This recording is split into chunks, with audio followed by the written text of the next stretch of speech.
You arrive at the memory care community late in the morning to visit your husband. He is still in bed. A staff member tells you he had a difficult night, so they let him sleep. You understand that. A difficult night may change his morning routine. But once you help him sit up, he is glad to see you. You walk with him to the bathroom. He uses the toilet. You get clean clothes and you help him get dressed. When you bring him to the dining room, breakfast is available. But he has nothing to drink. So you go get water and orange juice. You ask for coffee because you know he drinks coffee, even though the staff member says she doesn't think he likes it. You find the creamer you brought for him. On another morning, you arrive and find his food sitting in front of him, still covered. There are no utensils anywhere where he can reach them. Technically, breakfast has been served, but your husband cannot open his food, find what he needs, and begin eating without someone getting it ready and getting him started. So you open it. You place the utensils where he can see them, and you give him a cue to start eating. On another visit, you walk him through brushing his teeth. He still holds the toothbrush, and he can still finish much of the task, but he cannot reliably start it by himself. When you provide the first cue and stay with him, he will participate. Each time, you are handling what is directly in front of you. You help him use the bathroom. You help him get dressed. You make sure he has something to drink. You get his meal ready. You help him with his mouth care. You solve the immediate problem because he needs care now, and you're there. But later, another question follows you home. Am I asking too much? Or am I repeatedly asking for care that should already be happening without my involvement? And then another question. If I hadn't come this morning, which necessary parts of his care might not have happened? In today's episode, we're going to look at whether you are asking staff to follow your preferred routine or asking for required care to occur, why your ability to correct each problem you find may be making the larger pattern harder to see, when several small incidents begin to show that basic care still depends on your presence, and what one responsibility you may need to clarify before making a larger decision. Hey, Christian Care Companion. Welcome back to Dementia Caregiver Support for Christians, the podcast for the Christian caregiver everyone depends on and expects to know what is required next. I'm Lizette Klute, recovering healthcare provider, a pastor's wife, and a direct access caregiver advisor. This is the place where we help you see what is changing in your caregiving, recognize what responsibility is now yours, and determine when your specific care situation may need closer interpretation. Now back to today's situation. You are not arriving at memory care without a lot of knowledge. You know your husband. You know what he can still do by himself. You know what he can do when somebody tells him what to do. And you know he can no longer do things without an initiation cue, helping sequence it, or completing it without some assistance. You also understand what living with dementia actually means. When he says he did not eat breakfast, you know he may have eaten and forgotten. So you don't just assume that everything he reports is an accurate record of what happened. But you also know that his memory loss does not answer every one of your questions. His forgetting to eat breakfast is not the same thing as his food being left covered without utensils or the assistance that he needs in order to eat. His saying that no one helped him doesn't prove that no one helped him, but a care note saying breakfast was served also doesn't prove that he received the help he needed in order to start eating it. You understand the differences. You're not demanding that the staff reproduce every detail the way you cared for him at home. You may not care whether he wears the shirt you would have chosen, or if he takes off his shoes, you might be willing to let him be barefoot, but you still expect his feet to be clean. You may understand why his shower has to happen in the afternoon instead of in the morning, but you do still expect necessary hygiene to occur. You may accept that the staff don't prepare his coffee exactly the way you did, and you know that he still needs to drink enough. You may accept that breakfast does not look like breakfast at home, but if he cannot open his food or open his utensils and start eating by himself, the meal has to be set up for him in a way that he can. You have made many adjustments. You have learned what memory care can and cannot realistically provide. You have watched. You have asked the questions. You have read their notes. You have contacted the people responsible. And you have tried to communicate without making every concern sound like you're accusing the staff. You do not want the staff to experience every question like criticism. You do not want to damage your working relationship with the people caring for your husband. You do not want to become known as the wife who is never satisfied and always wants more. So, when the same concerns keep appearing, you might start to question yourself. You may be thinking, this is simply what memory care looks like. Maybe you're expecting too much personal attention for your husband. Maybe you notice details that the staff cannot notice. Maybe you're comparing their care of your husband to your care of your husband. Maybe asking about drinks, meal setup, mouth care, clean clothing, toileting, or soiled bedding is really asking more than what the staff can provide. But before you accept that explanation, you need to make a careful distinction. Expecting care to be provided your way is not the same as expecting care to be provided. Your preferred coffee is not the same thing as having enough fluids. Your favorite shirt is not the same thing as wearing clean clothing.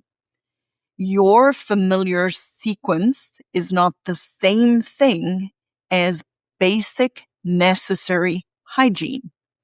Your personal way of encouraging him is not the same as someone else cueing him and setting him up for the task. Sitting beside him at breakfast because you enjoy eating together is you being present.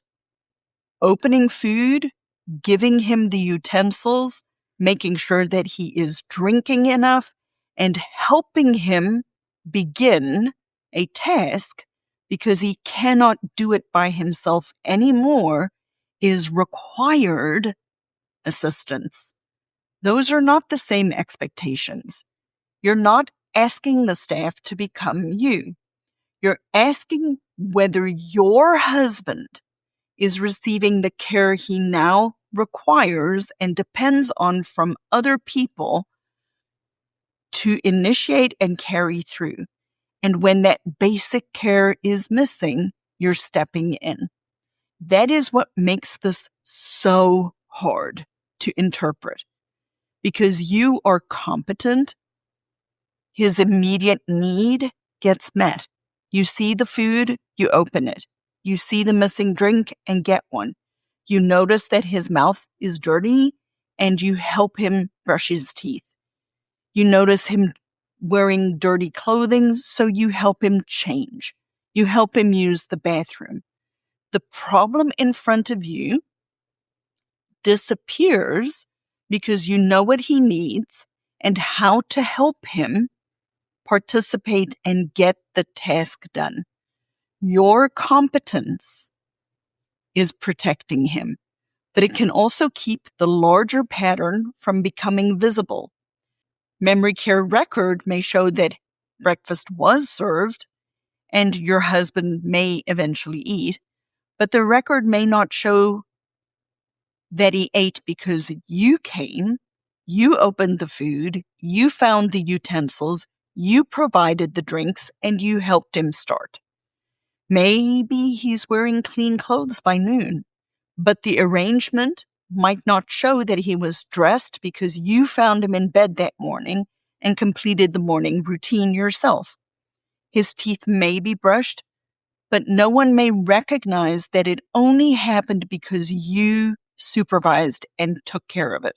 From the outside, his day may appear to have worked. It may have worked because you quietly supplied the missing step. Placement may have transferred the responsibility for daily care on paper, but that does not prove that the care is occurring reliably without you. Of course, you are going to continue to help your husband. You're his wife. You might bring him something to eat that he enjoys. You may help him shave. You probably will straighten his room. You likely are going to sit with him during a meal. You may spend more time learning what he is trying to communicate than a busy staff member can spend in that moment. That is personal care flowing from your long relationship with your husband. It adds something that cannot be reduced to a staffing assignment. But adding personalized care is different from replacing necessary basic care. If you bring his favorite coffee, you're adding something familiar. If he doesn't get something to drink until you get it, you may be replacing required care. If you choose a shirt he particularly likes, you're preserving his preference. And if he remains in dirty or soiled clothing until you change him, you might be replacing personal care that should have been provided with work that you are providing. If you sit beside him because you want to share breakfast, you're being present. But if the food remains wrapped and he cannot eat until you get there, your presence may be the thing that makes his eating possible. If your visits frequently supplies what he requires, you might not merely be helping. You might be compensating for care that is being missed. One difficult morning doesn't prove this. Somebody could sleep late after a hard night. A staff member may not have worked the earlier shift and might not know. Someone might have provided care but didn't document or communicate it clearly. Sometimes meals are delayed, and sometimes a person might overlook an ordinary task. We do not need to turn one imperfect morning into a judgment about the entire facility. But you should also not keep treating reoccurring events as unrelated simply because you can explain them separately. The history of what happens matters. One morning might be an oversight. Repeatedly not finding care taken care of is a pattern that requires your clarification. Repeatedly finding that your husband cannot access or initiate basic care without someone raises a different question. The repeated examples are what change the meaning of the situation, not because every example is dramatic, but because the same responsibility keeps falling back to you. You likely already know a great deal about his dementia. You know his memory is unreliable, and knowing that he may forget breakfast doesn't tell you whether he received the assistance to eat. But knowing and doing are two different things. These things matter, but knowledge cannot apply itself. It does not tell you whether you're seeing a mistake or a pattern. It does not tell you whether you're protecting your personal preference or identifying a lack of care. It does not tell you whether the written plan matches the way care is actually being carried through. And it also does not tell you in this specific situation what response is proportionate now. That requires interpretation. And the controlling question is not, did a staff member make a mistake? It is, which required part of his daily care depends on me, my presence. And my recommendation is that we stop trying to evaluate the entire memory care community through every individual problem that you correct. I want you to choose one required responsibility that appears to fall back on you repeatedly. Not every concern, only one. Maybe it's the meals, maybe it's the fluids, maybe it's the mouth care, maybe it's going to the bathroom. But name the observable fact instead of beginning with a global conclusion. Don't begin with, they're not taking proper care of him. That may be a legitimate concern, but it doesn't identify what is happening right now. Say specifically what you notice. When I arrive for breakfast, his food might be there, but it still depends on me to open it, to provide the utensils, to give him a drink and help him start.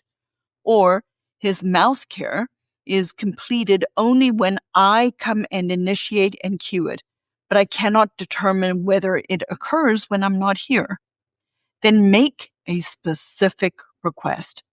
Please walk me through how this part of his care is supposed to happen when he cannot do it himself.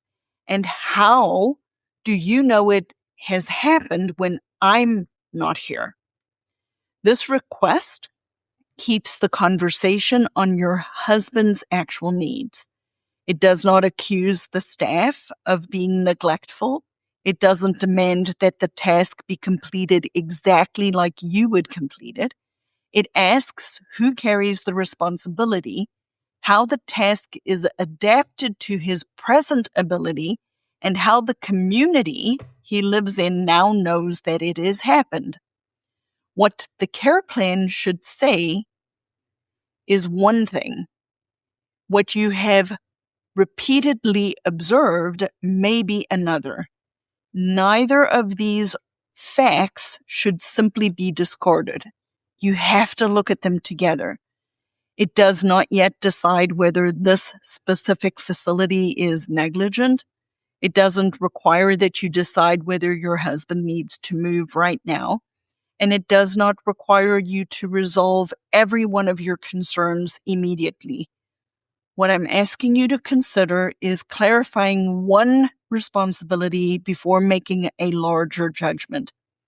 1 Corinthians 4 verse 2 says, "Moreover, it is required of stewards that they be found faithful." Faithfulness does not require every person to provide care in the same way.